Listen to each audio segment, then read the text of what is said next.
kita udah kenyang makan pizza nih, Tok. Wah, sampai tadi berdiri di sono karena udah kenyang, duduk. Iya. Udah males berdiri, Tok. Iya. Kemarin udah ngebahas masalah fasilitas nih. Betul. Nah, sekarang kita mau ulik lebih dalam lagi. Oke. Kita ngomongin media filter, bro. Oke, boleh, Nah, boleh. jadi kan ya kalau ngomongin ikan koi kan pasti balik-balik ngomongin air ya, bro. Ya? Betul. Kalau air udah pasti larinya ke media filternya. Betul. Nah, dengan fasilitas segede gini kan lu pasti harus milih-milih media tuh yang benar-benar bisa dibilang the best lah ya. Betul. Kurang lebih gua butuhnya apa nih? Jadi gua pakein yang gua butuh. Betul. Nah, tiap kolam di sini itu medianya lu samain semua atau lu beda-bedain semua malah, bro? Kalau media overall kurang lebih sama, bro. Cuman penempatannya aja beda. Jadi contoh nih kayak yang kolam gede. Sehabis RDF itu gue taruh media japmat di situ. Karena itu gue buat polishing. Jadi kan dari RDF kan dia biasanya tuh sampai 60 mikron. Oke. Yang lebih kecil dari itu kan masih lolos. Nah, japmat tuh punya kerapatan media tuh yang menurut gue lumayan cukup rapat ya. Jadi kotoran-kotoran halus tuh bakal ketrap di situ. Oh, tetap ketrap di japmat itu gitu ya. Betul. Habis dari japmat, olah lagi tuh selanjutnya tuh gue pakai kristal bio. Kristal bio. Sama gunanya tuh buat gue lebih ke polishing. Kristal bio menurut gue buat polishing air ini cukup bagus. Oh. Baru yang terakhir gue pakai media yang SSH-nya tuh cukup besar ya, Power Cube. Oh, Power Cube. Ya. Nah, alasan lu memilih kristal bio itu kenapa? Kan masih banyak nih. Betul. Kita ngomong kan di luar sana media yang lain. Kita nggak sebut merek lah, cuman yang pasti ada yang menyerupai kristal bio itu gitu loh, bro. Betul. Kurang lebih ya proven aja sih. Kurang lebih kan sudah karena dulunya itu kan gue hobis, dulunya kan sudah pernah pakai. Oke. Jadi gue lihat, oh ya ini oke untuk gue pakai, ini bagus, ini good enough untuk gue pakai. Nah, kalau kita ngomong zaman dulu nih, bro, yang ini kan dulu tuh sangat terkenal tuh namanya Momotaro Bacteria House, bro. Oke. Ya kan? Itu yang istilahnya paling dikejar oleh hobiis. Betul, gitu loh. betul. Nah, lu sendiri kenapa nggak pakai itu? Atau ada tapi ada. Oh, ada juga. Kalau kolam kayak yang di rumah Jakarta itu gue pakai juga cukup banyak sih itu. 250 kiloan sih gue pakai. Tapi only di baki. Di baki, betul. Di baki aja karena kan Momotaro BH itu kan dipakainya pun di Momotaro kan untuk di splash di baki. Betul. Jadi kalau penggunaan memang kolam yang ada baki ya cukup oke sih pakai Momotaro BH. Gitu. Nah, lu bisa maksud gua selama lu pakai yang tadi kristal bio, terus ada media-media lain Power Cube misalnya, itu lu compare maksudnya di airnya itu pengaruhnya di mana sih, bro? Maksud gua apa lu melakukan tes secara benar-benar lu bawa ke lab, oh ini hasilnya atau dulu, gimana cara lu kalau dulu tesnya? kan pasti kita tes tuh waktu zaman baru kan ada alat tesnya tuh TDS, amonia, nitrat kurang lebih. Kalau gua pakai media-media yang kurang lebih SSH tinggi atau seramik, itu dia sebenarnya buat urai amonia aja, bro. Untuk urai amonia jadi nitrat, dan nitrat jadi nitrit. Nitrit itu kan kita nggak bisa, nitrat itu kan kita nggak bisa olah ya. Kita jadi banyak water change. Jadi kalau untuk kayak konkret pond begini, kita nggak bisa tuh kalau ikan banyak, makan banyak, cuman andelin media aja sih memang nggak bisa, tapi cukup terbantu oleh media-media seramik. Oke.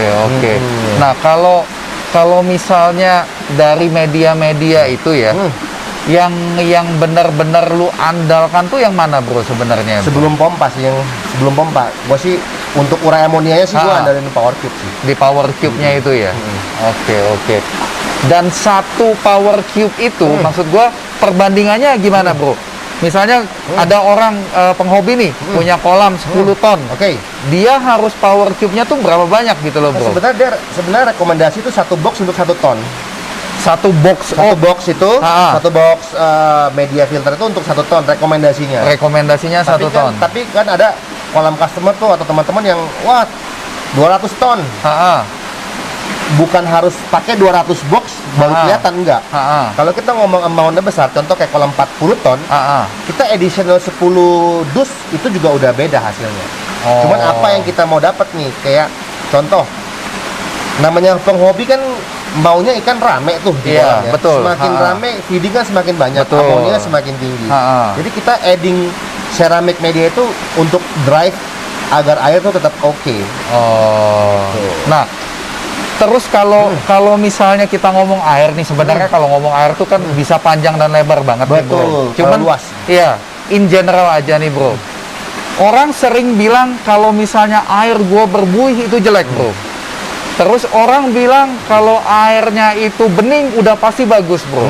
Nah, menurut lu sendiri, kalau kita, maksudnya kan kalau kita lihat di Jepang lah, itu kan air tuh malah rata-rata berbuih, bro. Sampai kental banget ya. Malah kental banget. Tapi malah ikannya malah, nggak usah dibilang lagi gitu kan. Betul. Kenapa kok di Indonesia malah punya konsep seakan-akan kalau misalnya airnya berbuih aja langsung komplainnya seakan-akan, wah ini gitu loh. Sebenarnya kalau air berbuih begitu sebenarnya berarti air tuh lebih kental ya. Betul. Lebih kental ya. Bisa jadi karena protein yang terlalu tinggi, atau kita pas lagi kasih garam ke kolam, ada ikan, itu kan ikan semua keluarin lendirnya.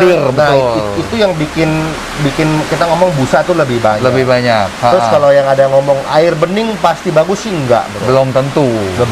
Kalau misalnya seperti itu, kalau lu sendiri untuk mengindikasikan airnya itu sudah sehat atau ikannya itu sehat, dari mananya, bro? Mungkin karena udah sering lihat ya, ada air yang bening tapi belum mature. Gua lihatnya lebih beda dibanding air yang bening tapi mature. Kurang lebih pasti lu juga tahu sih. Cuman memang susah mendeskripsikannya gitu ya, bro ya. Kita secara visual itu kita bisa lihat gitu tapi ya. Kita untuk infonya itu agak susah. Nah, itu makanya belajar. Ingat ya, jangan bosan-bosan belajar, terutama tentang air, nggak bakal habis-habisnya ya. Katanya kalau sumi itu, sumi ikan nih, kita ngomong sanke lah, atau misalnya kita ngomong soa, itu ada yang ngomong, dari pakan bisa katanya naikin sumi, atau enggak airnya, gua pakai TDS ditinggiin gitu kan. Nah, kalau lu sendiri pengalaman di sini, bro, itu kan namanya sumi kan nggak mungkin cuman gara-gara omongan orang tiba-tiba terbukti gitu kan, nggak. Itu semua pengalaman gitu kan. Lu sendiri di sini gimana, bro, kalau untuk handle sumi itu? Kalau sumi gue sebenarnya lebih ke gen ya, bro ya. Maksudnya gue balik lagi ke gen. Gue lebih percaya gen dibanding airnya harus TDS tinggi. Tapi kalau memang gen suminya nggak bagus ya nggak bakal naik juga. Gen kita pilih ikan, misalnya contoh kayak Omosako, itu kan memang sudah proven ya. Iya, betul. Memang biasa kecilnya itu dari bayang-bayang, ke nisai, ke sansai, makin lama makin tebal. Tapi memang seperti TDS atau mungkin pellet itu ada peran pendukungnya. Tapi kalau untuk kita ngomong TDS harus tinggi, apa yang harus ditinggiin? TDS kan luas. Iya, TDS itu kan cakupannya banyak banget itu sekali. Di dalam TDS itu banyak banget. Garam lah, apa gitu. Jadi kalau gue sih lebih ke gen ikan sama kualitas air yang bagus. Kalau gen sendiri lah, bro. Kan orang banyak nanya, loh, terus kalau misalnya gen, gimana kita milih ikan dari misalnya kita nggak tahu ini ya parentnya siapa, how to gitu loh, how to choose. Bagaimana cara pilih gitu. Kalau untuk Shiro, kurang lebih breeder yang sudah bloodline-nya itu kita ngomong udah proven ya, sudah memang the best Shiro gitu ya. Gue sih bisa rekomend tuh kalau Omosako. Pasti kalau Omosako itu udah top, paling karena, the best-nya karena memang dia kan ya Shiro dia itu ada yang ikannya itu pertamanya dari kecil tuh putih. Tapi tahun kedua, tahun ketiga makin lama makin naik, makin tebal. Udah ada patternnya, makin tebal, makin solid, makin bold.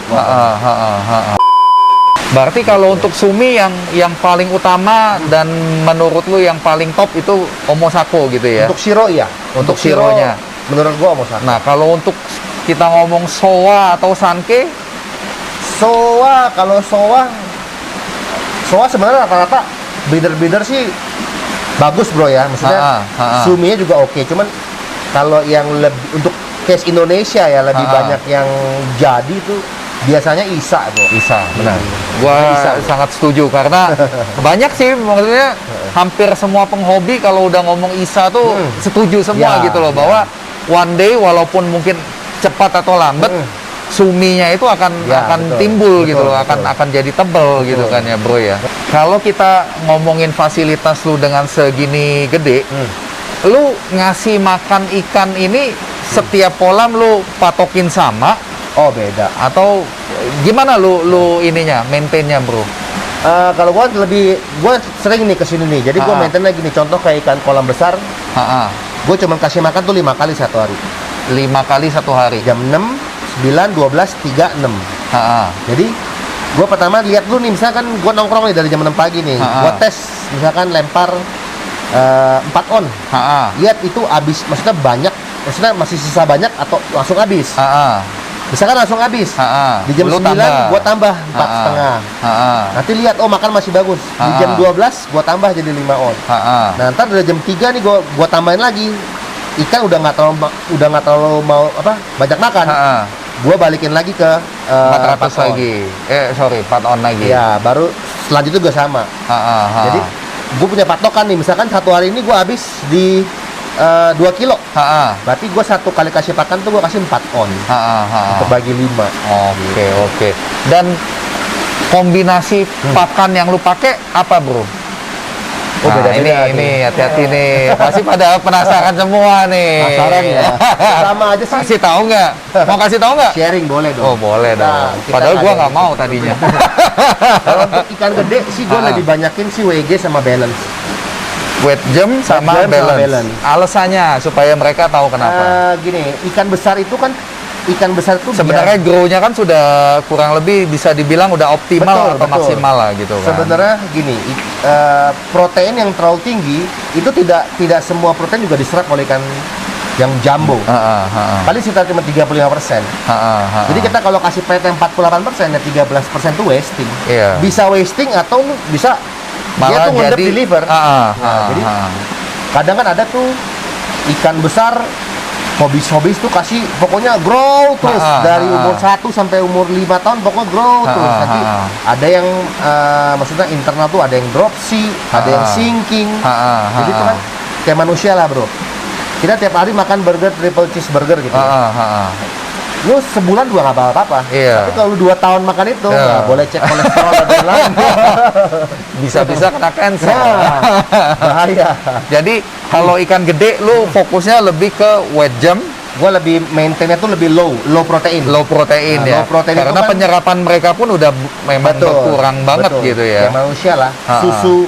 Susu anak kecil, susu seumuran kita nih, sama susu orang dewasa manula, itu kan beda semua proteinnya.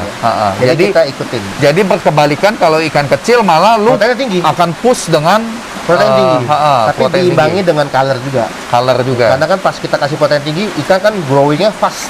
Iya. Nah, kita kalau nggak maintain beninya, pecah, ntar pecah. udah rusak. Nah, terus kan orang juga banyak nanya nih, Bro. Misalnya dalam satu kolam nih, kan penghobi nggak mungkin nih kolamnya banyak. Betul. Kecuali yang kemarin lu beli tempatnya nih, beda itu. Nah, kalau kita ngomong cuman punya let's say 1-2 kolam, mereka pasti mix ikannya. Betul. Ya nggak, Bro? Betul. Ada yang siro lah, ada yang ogon, ada Betul. susui, ada pohaku gitu kan. Nah, itu kan mereka perlu ininya jenis pakannya beda-beda, Bro. Betul. Nah, Betul. gimana untuk ini mereka supaya gua paling nggak dapat middle-nya deh Oke. supaya semuanya aman general gitu loh, Oke. Bro. Sebenarnya kalau kita ngomong kayak Siro boleh nggak sih makan color? Nah, boleh. betul. Siro boleh makan color. Tapi side effect-nya apa? Side effect-nya itu dia bakal micu itu apa ya? Karakter Benny itu bakal ada naik. Jadi kita sering lihat tuh Siro bocor-bocor. Ya di situ itu side effect-nya. Cuman kita kalau contoh nih kayak gua nih ya, kalau gua sih udah gua pisah. Tapi kalau zaman dulu kan campur, ada Siro, ada Caboy, Karasi jadi satu. Waduh, kohaku gua lagi kurang ini nih, Beninya kurang. Gue tetap masukin porsi color dalam posisi itu yang nggak terlalu banyak. Jadi contoh 30%, tapi makanannya itu gue lebih sedikitin. Contoh satu hari misalkan gue normal satu hari sekali kasih lempar 5 on. gua bakal additional color, tapi yang gua kasih ke ikan tuh paling cuma 3 on dalam sekali kasih. oke, Jadi oke. lebih biar apa ya, proteinnya yang mereka makan tuh tidak terlalu banyak. Iya, iya, Jadi iya. maintain juga.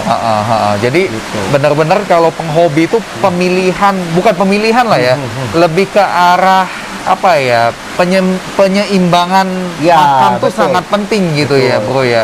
Itulah teman-teman, makanya kita ini sebagai penghobi koi harus benar-benar tiap kali itu diupdate ya, bro ya.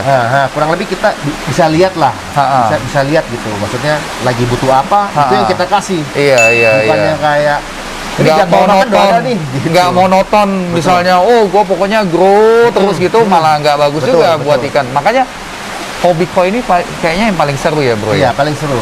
Karena paling menantang. iya, nggak monoton gitu loh. Betul, Dari air kita harus benar-benar Betul, jaga, betul. pakan juga kita harus benar-benar pilih gitu kan. Pemilihan ikan. Pemilihan ikan, nah itu banyak. pemilihan ikan lebih challenging lagi ya. Ya, lebih seru lagi. Wah itu.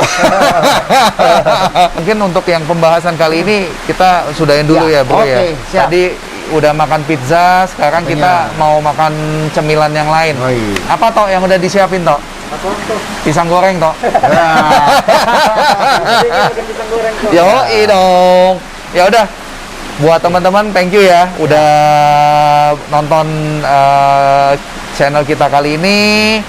Thank you juga nih Bro Pit yang udah mau sharing-sharing ini. you. Pokoknya channel YouTube yang kali ini tuh harus kalian bener-bener lihat secara detail.